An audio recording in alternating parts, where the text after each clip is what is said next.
Hi, this is Nicole with Phoenix Audio Technologies, and I'm here to talk to you about our spider line.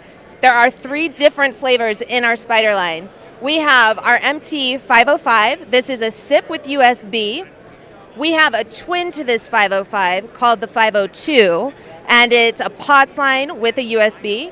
And here we have what I like to call the baby spiders, and these are simply USB. They act as a secondary unit to the primary unit, MT505, and you can daisy chain up to 15 units. And you can do that through a single cord Cat6 shielded cable.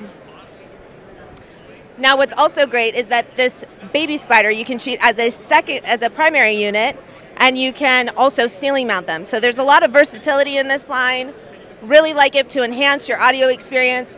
They both come with speakers and microphones, so you're not just expanding microphones here, you're also expanding the speakers. You can find out more about our spider line on our website at Phoenix, that's phnxaudio.com.